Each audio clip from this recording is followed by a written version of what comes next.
Bismillahirrahmanirrahim. Assalamualaikum warahmatullahi wabarakatuh. Alhamdulillahirabbil alamin. Assalatu wassalamu ala asyrofil anbiya'i wal mursalin. Sayyidina wa maulana Muhammadin wa ala alihi wa sahbihi ajma'in amma ba'd. Qalu subhanaka la ilma lana illa ma 'allamtana innaka antal alimul hakim. Mari kita buka taklim kita kali ini dengan bersama-sama mengucapkan lafaz basmalah. Bismillahirrahmanirrahim.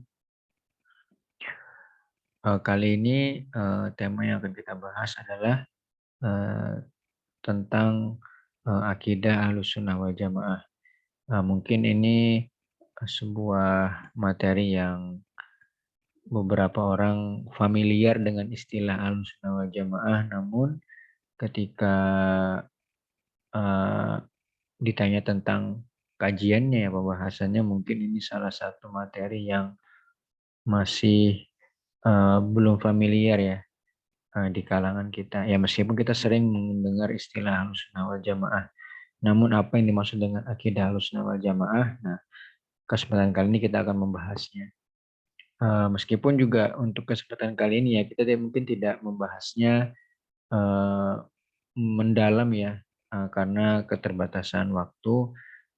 Melainkan pertemuan hari ini, sesi kali ini lebih kepada pengantar ya, pengantar akidah Ahlussunnah wal Jamaah itu. Baik, langsung saja ya. Berbicara tentang akidah Ahlussunnah wal Jamaah, ini berbicara tentang aliran-aliran ya yang ada dalam Islam begitu. Bagi mahasiswa yang dulu ketika di madrasah ya itu pernah belajar tentang ilmu kalam ya, tentunya pernah ya menemukan pembahasan tentang aliran-aliran dalam Islam ya. Ada Mu'tazilah, ada Maturidiyah ya atau Jabariyah. Nah, salah satunya adalah Ahlus Sunnah wal Jamaah. Nah, sebagaimana dengan namanya ya Ahlus Sunnah wal Jamaah, berarti dia terdiri dari dua kata ya, Ahlus Sunnah dan Ahlul Jamaah. Itu. Adapun Ahlus Sunnah atau Sunni dalam hal ini itu memiliki dua pengertian ya, yaitu pengertian secara umum dan pengertian secara khusus ya. Secara umum Sunni, Ahlus Sunnah itu adalah lawan dari Syiah ya. Kita pun juga mungkin sudah beberapa di antara kita sudah familiar dengan istilah Syiah ya. Sangat identik dengan fanatismenya kepada Ali bin Abi Thalib radhiyallahu an begitu. Nah, Sunni ini adalah lawan dari Syiah begitu. Itu secara umum. Nah, sementara secara khusus ya Sunni ini adalah mazhab dari golongan Asy'ariyah ya. Dan itu merupakan lawan dari Mu'tazilah begitu. Kenapa perlu memahami hal ini ya?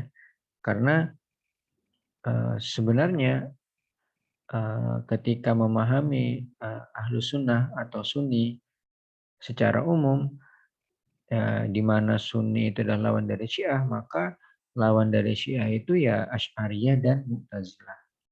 Nah, makanya perlu dijelaskan secara khusus lagi bahwa Ahlus Sunnah yang dimaksud dalam hal ini adalah aliran Asy'ariyah ya. Dan yang itu merupakan lawan dari Mu'tazilah begitu. Ya, adapun pengertian dari Ahlus Sunnah ya, yaitu adalah orang-orang yang mengikuti sunnah ya. Sunnah itu adalah segala sesuatu ya, segala sesuatu yang bersumber dari Rasulullah Shallallahu Alaihi Wasallam gitu ya. Makanya kalau kita kenal ada istilah hadis dan sunnah ya. Kalau hadis itu lebih spesifik kaitannya dengan penetapan hukum-hukum dalam Islam ya. Sedangkan sunnah itu lebih umum lagi ya, segala sesuatu yang ada pada di Rasulullah, ya baik itu berkenaan dengan hukum Islam, syariat Islam ataupun tidak, ya itu disebut dengan sunnah. Nah, ahlus sunnah ini adalah orang-orang yang mengikuti ya sunnah Rasul, mengikuti Rasulullah. Namun tidak hanya Rasulullah ya, tapi juga para sahabat yang eh, memang mengikuti jalan Rasulullah juga gitu ya, dan orang-orang ya para tabiin yang mengikuti Rasulullah, para sahabat hingga hari kiamat itu. Oke. Nah, itu penjelasan tentang Ahlus Sunnah wal Jamaah ya. Sedangkan jamaahnya ya berarti dia hidup dalam berjamaah. Jadi memahami Ahlus Sunnah wal Jamaah adalah eh, eh, kelompok Sunni ya, aliran Sunni yang kemudian dalam hidupnya dia dalam berjamaah. Nah, tidak sendiri-sendiri, tapi eh, beraktivitas ya, bergerak, beramal secara berjamaah. Itulah Ahlus Sunnah wal Jamaah. Nah, berikutnya pembahasan kita nanti ya, pembahasan tentang akidah Ahlus Sunnah wal Jamaah nanti mencakup beberapa hal, yaitu tentang pentingnya akidah Islam ya. Jadi memahami aliran Islam ya, eh, terutama tentang aliran Ahlus Sunnah wal Jamaah itu memang sangat berkaitan erat dengan akidah keislaman kita ya. Jadi kenapa kemudian terpecah menjadi ada Syiah, ada Mu'tazilah, ada Jabariyah, Maturidiyah? Karena salah satu yang paling membedakan adalah masalah akidahnya. Begitu. Bagaimana akidahnya Syiah, bagaimana akidahnya Mu'tazilah, bagaimana akidahnya Jabariyah, dan bagaimana akidah dari aliran-aliran Islam lainnya, itu mereka dibedakan atas dasar akidah itu. Nah, makanya salah satu nanti pembahasan kita adalah tentang pentingnya akidah Islam. Nah, pentingnya kita kemudian memiliki sebuah pedoman ya, pedoman sebuah akidah Islam yang benar, begitu, bukan akidah Islam yang menyimpang. Nah, selain itu nanti yang kita bahas adalah beberapa istilah-istilah yang nanti akan sering kita temui dalam pembahasan akidah. Berikutnya, kenapa manusia memerlukan adanya akidah, gitu ya, kebutuhan manusia pada akidah. Berikutnya, sumber-sumber akidah Ahlussunnah wal Jamaah. Nah, ketika kita mengklaim diri kita sebagai seseorang Muslim yang memiliki akidah Ahlussunnah wal Jamaah, maka tentunya itu ditopang dengan sumber-sumber yang valid ya, sumber-sumber yang yang sahih. Begitu. Lalu apa saja sumbernya nanti kita akan bahas.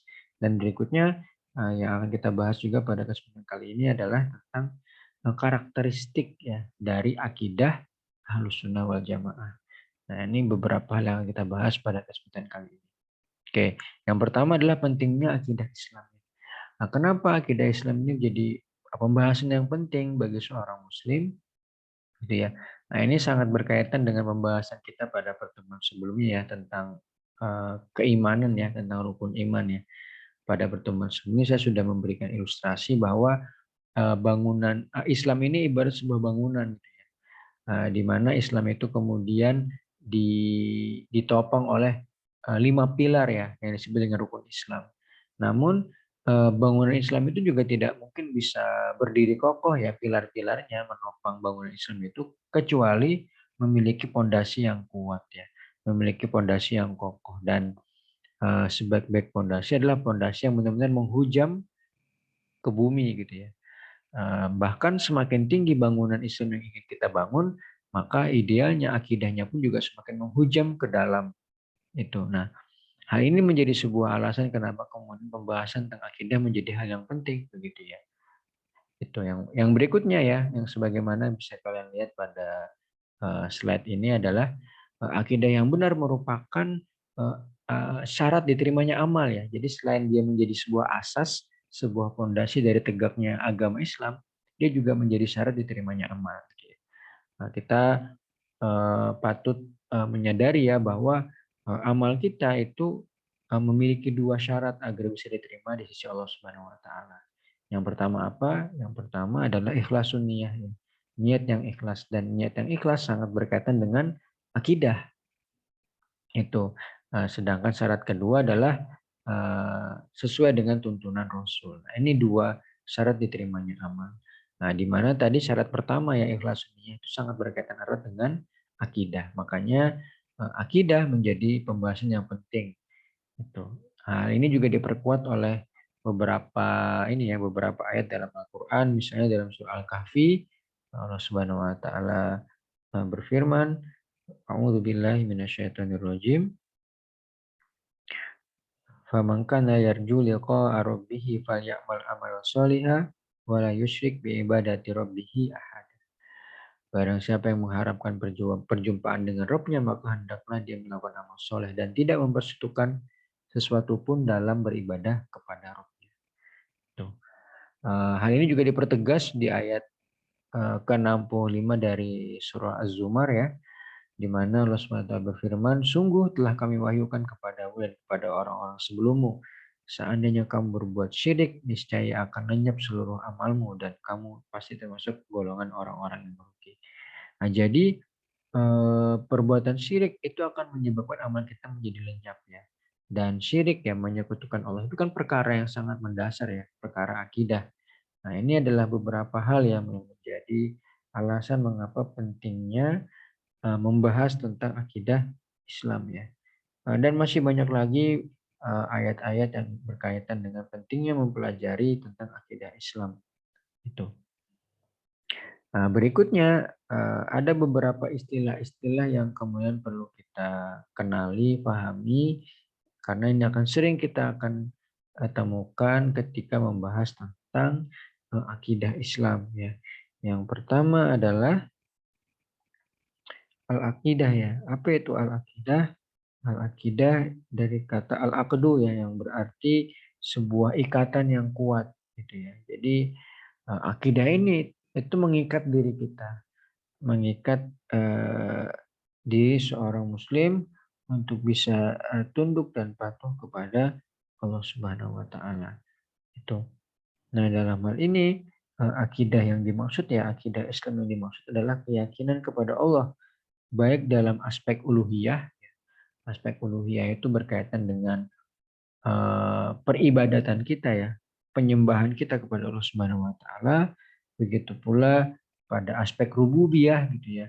Keyakinan kita bahwa Allah yang menciptakan kita, Allah yang memelihara kita, Allah yang memberikan rezeki kepada kita, itu kaitan dengan rububiyah.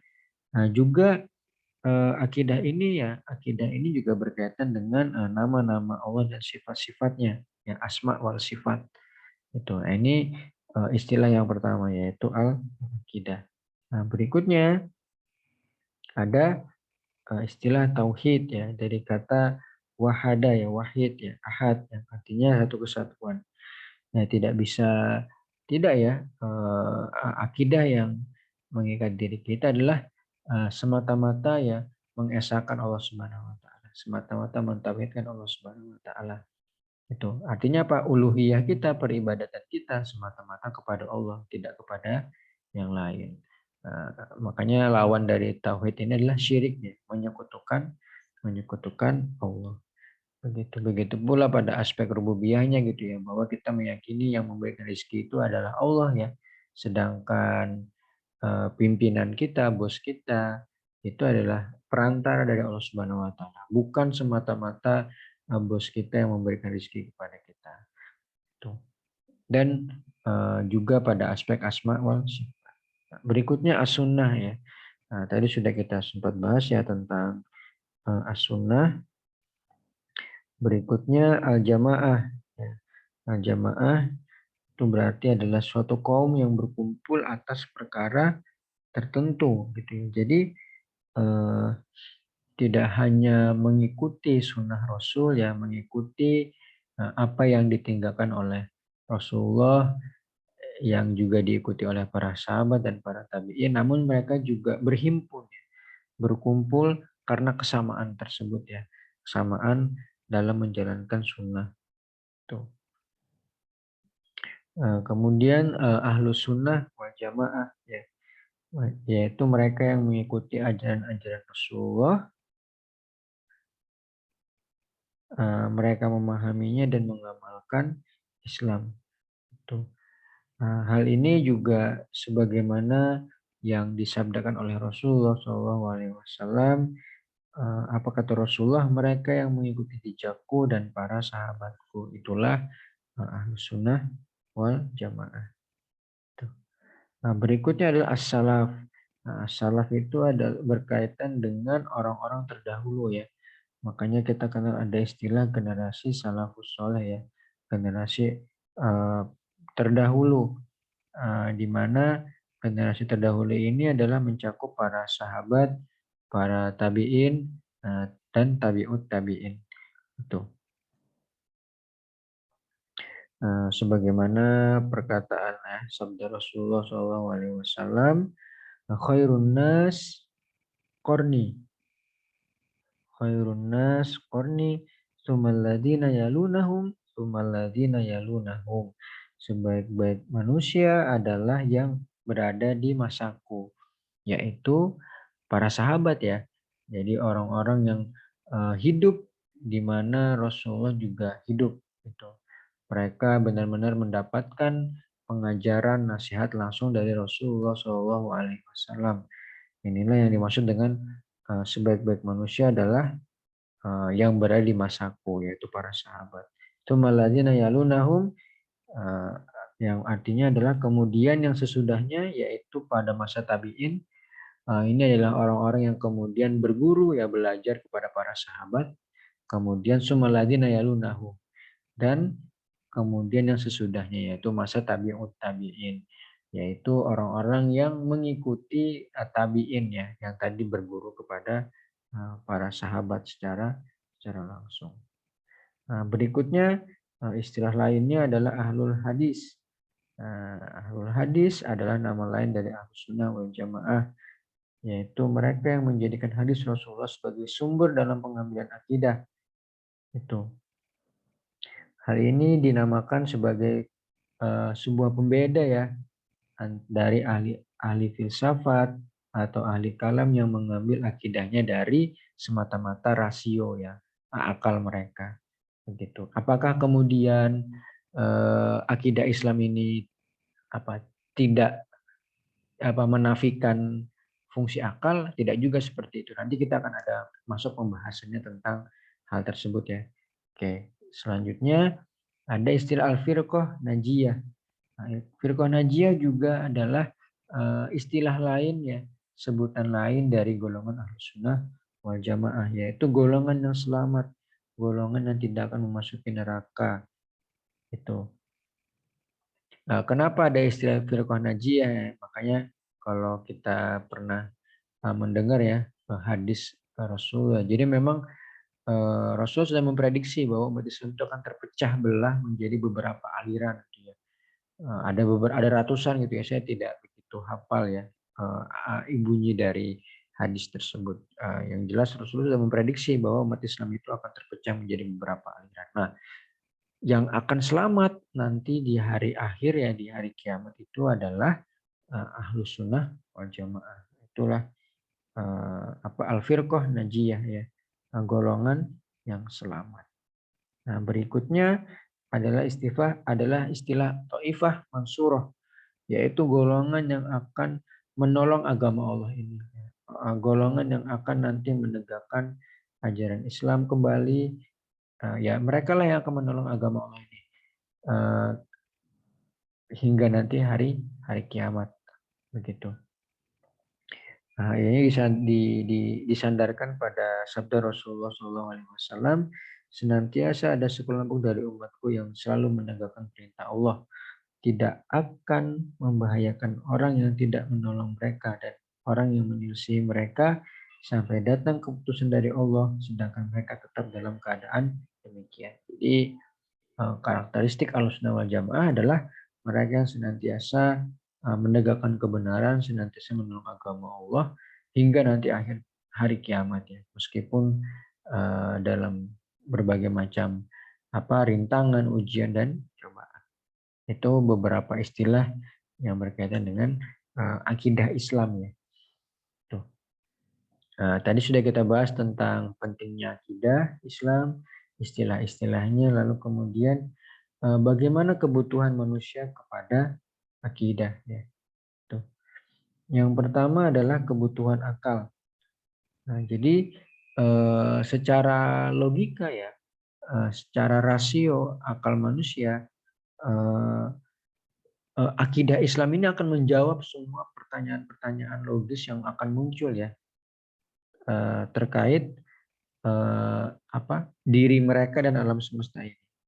Karena tidak mungkin tidak gitu ya, seorang manusia akan bertanya-tanya gitu ya, sosok seperti apa yang kemudian mampu menciptakan alam semesta begitu rapi seperti saat ini gitu ya. Begitu rapi, tersistematis gitu ya. Semua berjalan sesuai dengan aturannya gitu ya, tidak terjadi benturan dan lain sebagainya. Bahkan ketika kita manusia kemudian mempelajari diri kita sendiri pun juga kita kemudian akan bertanya-tanya, zat seperti apa yang kemudian mampu menciptakan manusia sebegitu sempurnanya seperti kita hari ini. Nah, pertanyaan-pertanyaan itulah kemudian tentunya memerlukan sebuah jawaban dan akidah adalah jawaban itu. Jadi akidah memang menjadi sebuah kebutuhan akal manusia gitu ya, untuk mengetahui berbagai macam hakikat yang besar di alam semesta ini. Tentang bagaimana penciptaan dari alam semesta ini, penciptaan diri kita, dan lain sebagainya. Semua pertanyaan-pertanyaan itu akan terjawab ketika kita mempelajari akidah Islam. Gitu ya. Tuh. Ketika kita tidak merasa perlu dengan akidah ini, maka kita akan senantiasa terjebak ya pada pertanyaan-pertanyaan seperti tadi. Kita akan gampang ragu ketika kita tidak membekali diri kita dengan akidah yang baik. Itu. Yang berikutnya ya, yang menjadi alasannya kenapa manusia membutuhkan akidah, yaitu alasan kecenderungan manusia ya, fitrah manusia. Jadi kita ini memang punya fitrah untuk menghamba gitu ya. Kita punya kecenderungan untuk ya menyembah gitu ya. Salah satu ya yang pernah saya dapatkan ya, ilustrasi yang paling gampang adalah ketika kita dalam perjalanan gitu ya, misalnya naik pesawat atau naik kapal gitu ya. Maka ketika kapal itu mengalami turbulensi yang begitu keras, yang begitu besar, maka secara refleks manusia akan mencari pertolongan gitu ya. Mengharapkan pertolongan kepada kekuatan yang lebih besar. Memohon pertolongan kepada kekuatan yang lebih besar. Artinya apa? Secara refleks manusia itu sebenarnya ingin berdoa, tapi kepada siapa? Nah, akidahlah yang nanti akan menjawabnya. Itu. Jadi ya akan aneh gitu ya ketika ada orang-orang yang kemudian memilih jalan menjadi seorang ateis ya, tidak memiliki Tuhan ya. Padahal secara fitrah mereka itu sebenarnya memerlukan ya, memerlukan apa ya tadi, Tuhan ya yang disembah, dan tidak lain yaitu Allah Subhanahu wa taala. Dan ini pun juga dijawab oleh Al-Qur'an ya, bahwa apa kata Al-Qur'an dalam surah Al-Baqarah ya dalam hal ini. Mohon maaf, surah Ar-Rum ya ayat 30. Allah Subhanahu wa taala berfirman, "Fa'aqim wajhaka lid-dini hanifah fitratallahi allati fataran nasa 'alaiha la tabdila li khalqillah dzalika dinul qayyim walakinna aktsarun nasi la ya'lamun." Maka hadapkanlah wajahmu dengan lurus kepada agama Allah. Ia adalah fitrah Allah yang telah menciptakan manusia menurut fitrah itu. Tidak ada perubahan pada ciptaan Allah. Itulah agama yang lurus, tapi kebanyakan manusia tidak mengetahui. Jadi sudah jadi bagian dari fitrah Allah, manusia itu membutuhkan akidah. Berikutnya kebutuhan manusia terhadap kesehatan jiwa dan kekuatan spiritual. Ya, jadi kita sebagai manusia ya tidak hanya memiliki dimensi fisik ya, jasmani ya, atau jasad, tapi juga kita memiliki dimensi ruh ya, dimensi jiwa.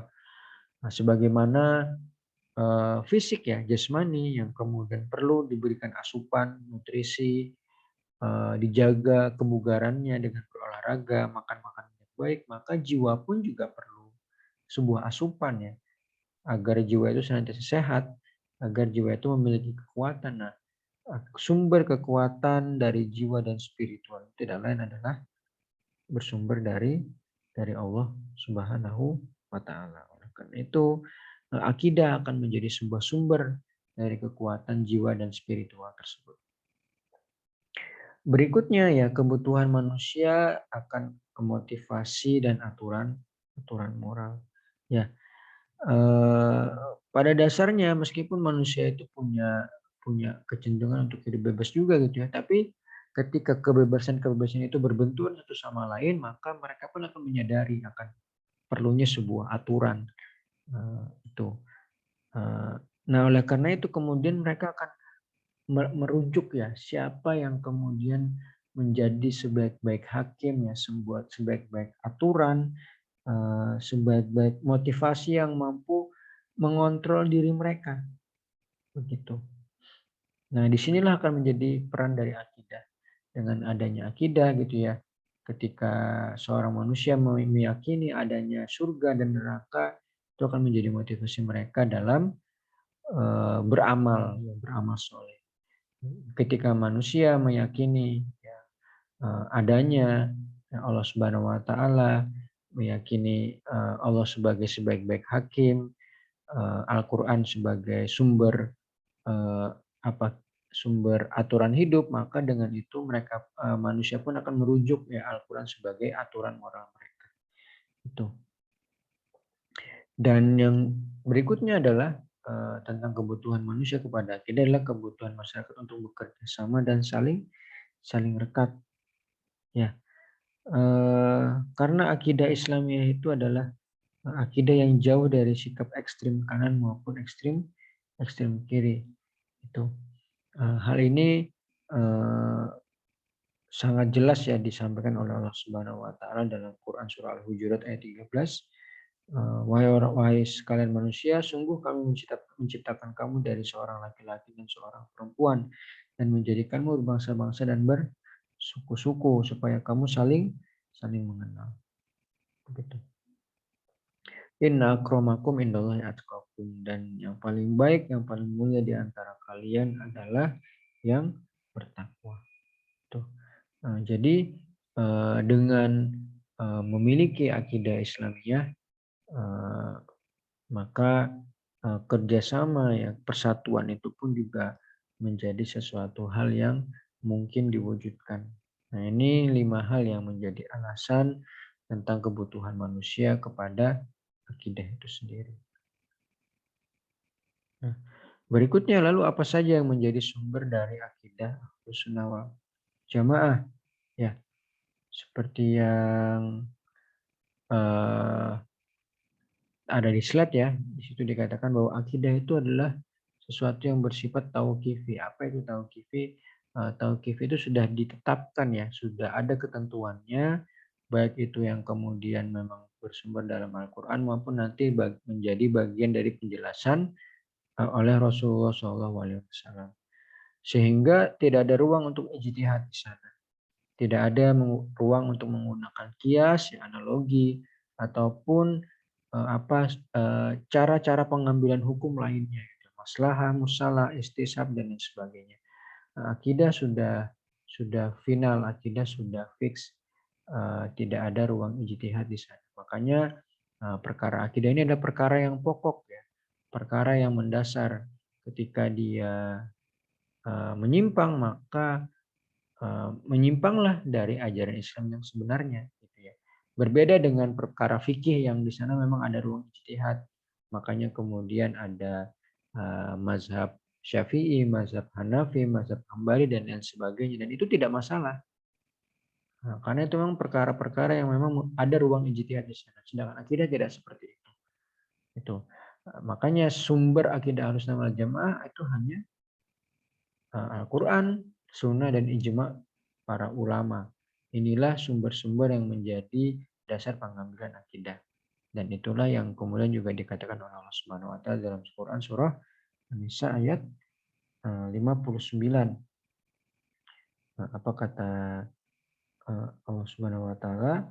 Wahai orang-orang yang beriman, taatilah Allah dan taatilah Rasulnya dan ulil amri di antara kamu.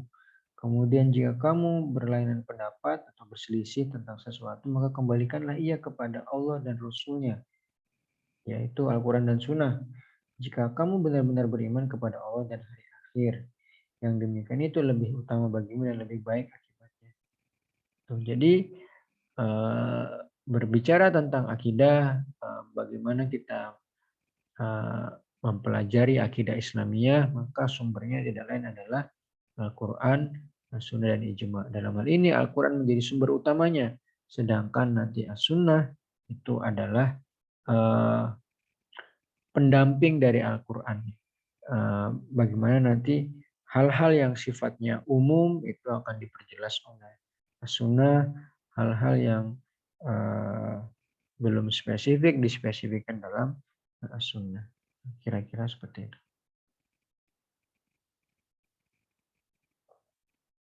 Oke, berikutnya adalah karakteristik akidah ya. Oke, sebelum ke karakteristik ya, jadi berkaitan dengan Al-Quran sebagai sumber utama dan As-Sunnah sebagai pendamping. Hal ini tadi ya, merujuk Quran surah Al-Baqarah ya, ayat 170 ya. Mohon maaf, 129 ya tadi. Tuh. Apa yang Allah Subhanahu wa taala katakan, dan Dia mengajarkan kepada mereka kitab dan al-hikmah. Lalu berkaitan dengan ayat ini Rasulullah bersabda, sesungguhnya aku diberi Al-Quran dan yang semisalnya. Tuh.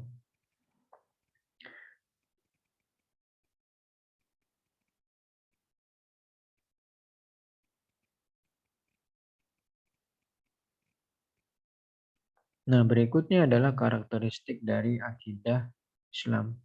Ya, akidah Islam adalah akidah Rabbani ya.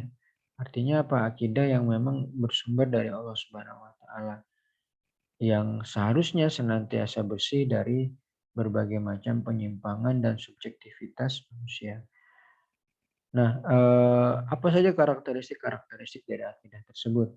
Yang pertama adalah al-wuduh wal basatoh, jelas dan ringan. Jadi tidak ada kerancuan di dalamnya. Ya tadi ya, wujud dari kejelasan dan keringanan dari konsep akidah inilah ketika tidak ada kerancuan di dalamnya. Ini berbeda ya dengan konsep trinitas ya dalam agama Kristen, yang itu tadi ya 3 dalam 1 ya, atau 1 dalam 3 gitu. Hal ini menjadi membingungkan begitu ya, karena bagaimana kemudian dikaitkan dengan ketauhidan gitu ya, bagaimana mengesahkan Allah Subhanahu wa taala. Itu. Berikutnya yang menjadi karakteristik akidah ya, tadi berkaitan dengan kebutuhan manusia kepada akidah, yaitu akidah Islami yaitu sangat sejalan dengan fitrah manusia. Itu. Tadi di Quran surah Rum ayat 30 ya, sudah kita jelaskan sama-sama. Jadi secara fitrah ya manusia itu ingin menyembah Allah Subhanahu wa taala. Kecenderungannya menyembah Allah Subhanahu wa taala. Begitu. Ketika seseorang menyimpang dari fitrahnya, maka yang terjadi adalah tadi kegelisahan, kesengsaraan, ya, ketidaknyamanan dalam menjalani hidup dan lain sebagainya. Karena apa ya? Karena mereka tidak sesuai dengan fitrahnya. Berikutnya adalah memiliki prinsip-prinsip yang baku. Karena bakunya itu tadi, maka tidak mungkin ada penambahan dan tidak mungkin ada perubahan dari siapapun. Dia sudah fix begitu. tadi ya bersifat tauqifi, sudah ada ketentuan ya dalam hal itu. Hal ini pun juga sudah dipertegas oleh Allah Subhanahu wa taala dalam Quran surah Syura ya ayat 21, apakah mereka mempunyai sesembahan-sesembahan lain selain Allah yang mensyariatkan untuk mereka agama yang tidak diizinkan Allah. Nah, ini sebuah ketegasan dari Allah Subhanahu wa taala tentang ya prinsip akidah ini sudah baku, tidak perlu ada lagi yang ditambahkan apalagi dikurangi. Tuh. Berikutnya eh, konsep akidah Islam ini ya. Nah, ini tadi yang saya katakan ya. Dibangun atas dasar bukti dan dalil ya, tidak semata-mata sebuah doktrin atau pemaksaan konsep. Jadi tetap ada ruang-ruang di mana akal kita pun juga mampu meyakini ya, mampu mampu menunjang kita untuk bisa semakin beriman ya, semakin yakin, semakin kokoh keimanannya. Jadi tidak semata-mata doktrin atau pemaksaan. Nah, ini juga yang Allah Subhanahu wa taala sampaikan dalam Quran surah Al-Baqarah ayat 111 ya. Di mana Allah Subhanahu wa taala berfirman, "Tunjukkanlah bukti kebenaranmu jika kamu adalah orang yang benar." Jadi memang punya berdasarkan bukti juga, berdasarkan dalilnya, kebenaran-kebenaran Islam ya. Karakteristik akidah Islam itu juga didukung oleh bukti dan dalil yang logis ya, yang masuk akal, tidak semata-mata doktrin atau pemaksaan gitu. Namun apakah segala-galanya harus bisa dijelaskan secara akal? Ini yang kemudian patut kita perlu koreksi gitu ya. Nah, karena lagi-lagi akal manusia juga punya keterbatasan gitu ya. Itu. Ini yang membedakan kita ya, konsep kebenarannya Islam dalam konsep kebenarannya Barat itu adalah konsep kebenarannya Barat semata-mata akal dan indera mereka ya. Jadi kelima indera mereka dan akal itulah instrumen mereka dalam menemukan kebenaran. Sedangkan hal-hal yang tidak bisa tersentuh oleh akal ataupun indera mereka, maka mereka menganggap itu satu hal yang tidak logis, tidak masuk akal, maka bukan sebuah ilmu pengetahuan. Nah, sedangkan tentang keberadaan Allah gitu ya, malaikat, jin, kemudian surga, neraka, hari akhir atau ruh itu sangat mungkin tidak bisa disentuh oleh akal dan indera indera manusia. Nah, namun di Islam ya ada tambahan satu instrumen kebenaran Islam itu apa, yaitu Al-Quran gitu ya. Nah, Al-Quran, apa yang dikatakan dalam Al-Quran itulah kebenarannya. Meskipun kemudian ada hal-hal yang tadi ya tidak bisa dicapai oleh akal kita, tidak bisa disentuh oleh indera kita. Namun ketika itu bersumber dalam Al-Quran maka itu sebuah kebenaran. Nah ini. Nah jadi ini yang membedakan ya antara kebenaran dalam Islam dengan kebenaran pada versi orang-orang Barat ya. Itu. Yang berikutnya yang menjadi karakteristik dari akidah adalah al-wasatiyah ya, atau moderat ya. Tidak berlebihan tapi tidak juga menggampangkan. Gitu ya. Tidak radikal tapi tidak juga liberal. Begitu. Terutama dalam hal ini adalah moderat dalam hal menetapkan keesaan maupun sifat Allah. Gitu. Nah ini beberapa karakteristik dari akidah Islam ya. Jadi tadi ada al-wudu wal basatoh, jelas dan ringan, kemudian sesuai dengan fitrah manusia, memiliki prinsip-prinsip ya, konsep yang sudah baku, sudah fix, tidak perlu ada penambahan pengurangan, dibangun atas dasar bukti dan dalil dan juga bersifat moderat ya. Moderat, adil, seimbang, tidak berlebihan dalam menetapkan keesaan maupun sifat Allah tersebut. Nah, ini mungkin ya beberapa hal ya berkaitan dengan akidah Ahlussunnah wal Jamaah. Begitu. Wallahu a'lam. Jika nanti ada beberapa hal yang agak perlu didiskusikan silahkan disampaikan ya di grup. Nah, sementara saya akhiri dulu, kita tutup dengan mengucapkan doa kafaratul majlis dan hamdalah subhanakallahumma wa bihamdika asyhadu an la ilaha illa anta astaghfiruka wa atubu ilaik. Walhamdulillahirabbil alamin. Saya akhiri wallahul muwaffiq ila aqwamit thoriq. Wassalamualaikum warahmatullahi wabarakatuh.